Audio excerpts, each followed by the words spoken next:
of Iran, and that has to be remembered. Generalizations about Iran that apply to Ahmadinejad cannot possibly apply to Khatami, cannot possibly apply to the Shah of Iran, and we must always keep that in mind. Generalizations are dangerous. Iran is a dynamic country that has possibilities of internal change. So, this present leadership in Iran, which has, power projection capabilities and proxies in Iraq, in Syria, Hezbollah in Lebanon, and Hamas in Palestine, the latest anomaly of a Sunni Arab group that is working closely with the Shiite Iran, have rendered the present-day Iran into the regional superpower. It is defying the international global superpower, which is the United States, and it wants its own terms. It wants to negotiate. Doesn't want to fight, but it wants to negotiate. All these proxies are chips available for Iran to use.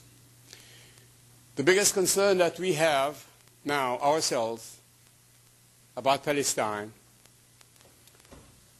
is the Palestinian decision-making is seriously fragmented now, and it is subject to external powers. Arafat, no matter what his ills were, and I think Phil remembers when we criticized him when he was in top form and in the leadership of his country, he did have the decision-making for Palestine. He kept it till the very end, in his own hands. I do not believe that we have the same position that Abu Mazen or Hamas can claim now. None of them can speak solely and deliver for Palestine. It has been a real problem for Abu Mazen since he took power to consolidate his position. He was defied, still is being defied by Hamas, which has accumulated a lot of power based on the corruption of Fatah, on the mistakes that the West has made, on the mistakes that Israel has made, and on the good decisions, good, sound, solid decisions that itself, Hamas, has made prior to the elections to get itself empowered. All these have to be analyzed, and the time is too short. Now we have it as a fact. Hamas has a majority in the parliament, and it holds the whole cabinet. We have a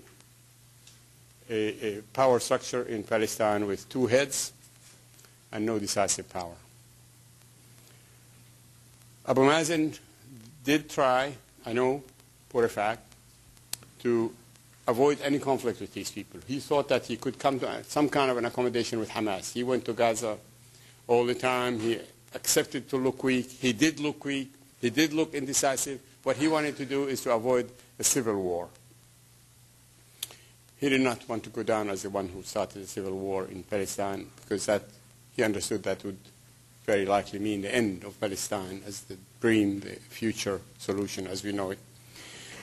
I'm extremely sad to tell you that the present situation in Palestine seems like the beginning of a civil war.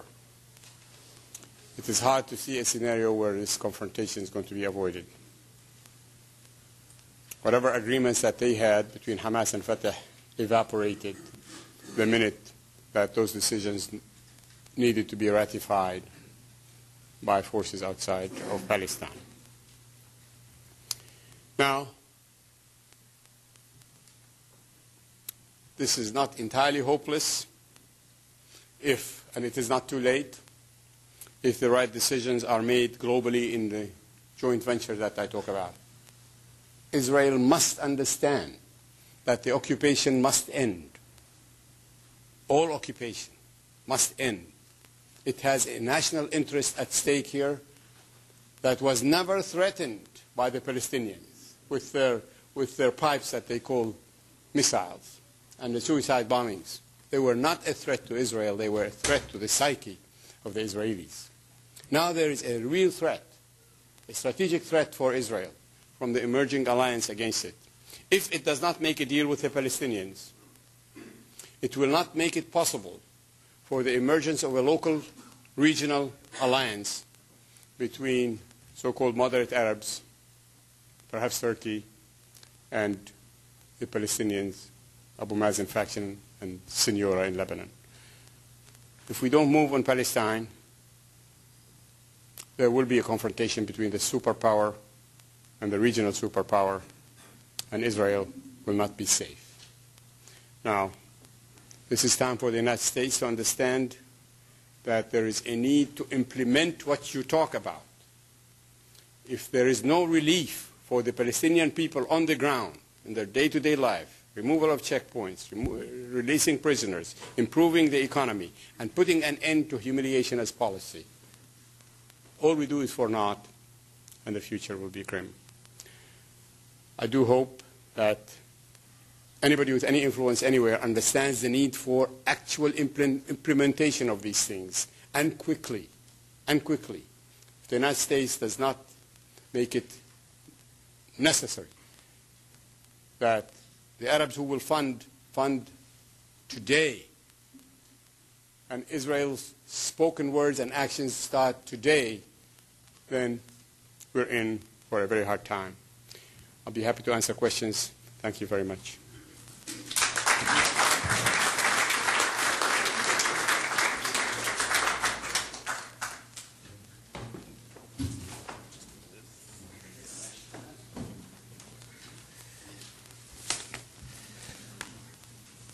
Hello. I'm honored to be here. Thanks for inviting me, Phil. I'm honored to be on a panel with good friends and colleagues who I admire. I'm Ori Nir with Americans for Peace Now. I'd like to, for those of you who are not familiar with Americans for Peace Now, just in a sentence, we're a Jewish Zionist organization. We're dedicating to supporting Shalom Achshav, Peace Now, Israel's largest peace movement, and to advancing a more active U.S. role in bringing about Arab-Israeli peace. APN was the first pro-Israel group to endorse the ISG report's recommendations regarding Arab-Israeli peace. Most other Jewish groups took the cue from Jerusalem and either voiced opposition or opposed it in private. More about this a little later. We endorse the regional approach that the report suggests. We have been calling for years for the Bush administration to translate the two-state solution into a diplomatic initiative.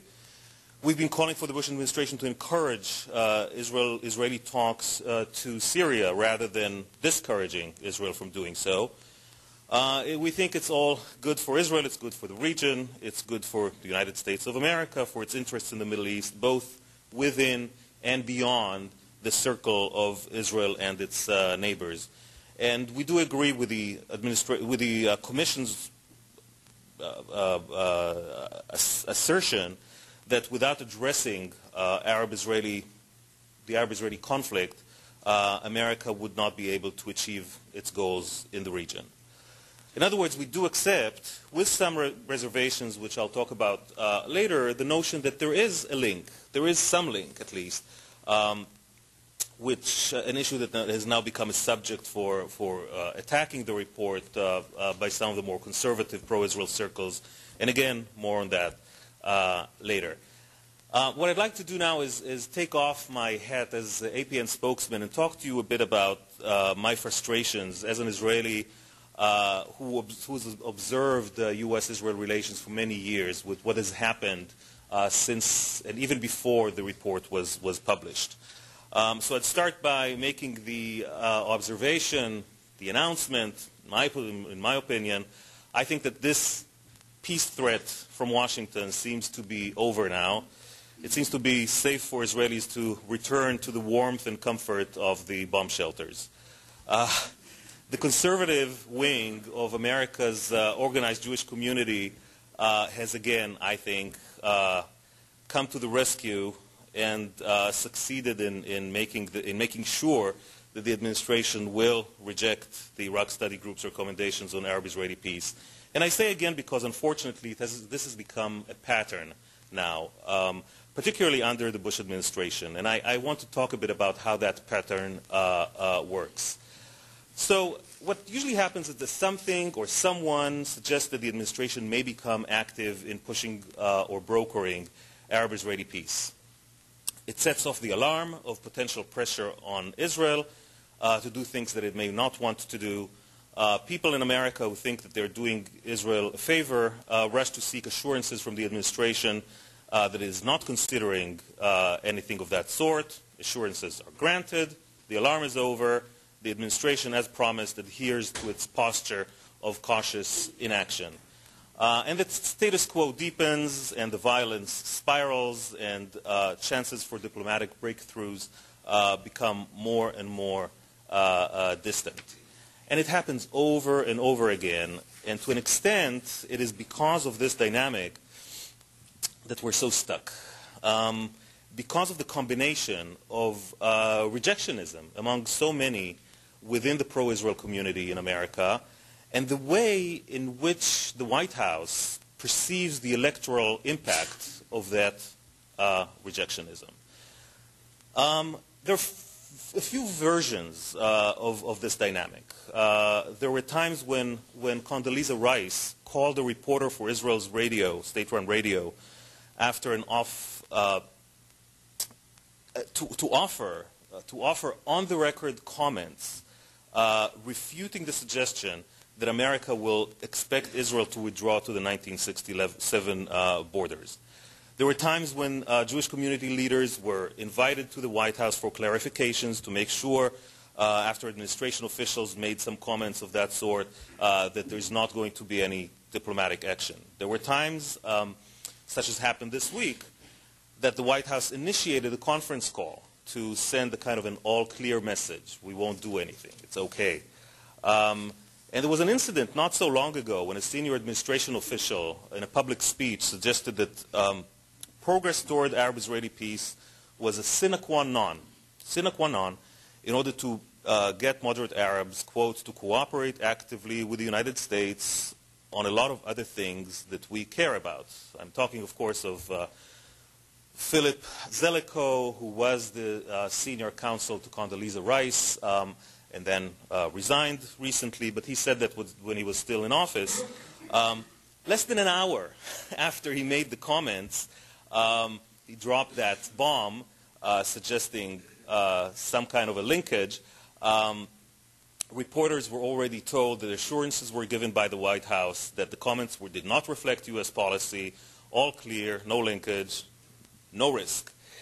And now it happens again, and again in almost lightning speed. In fact, this time it happened preemptively.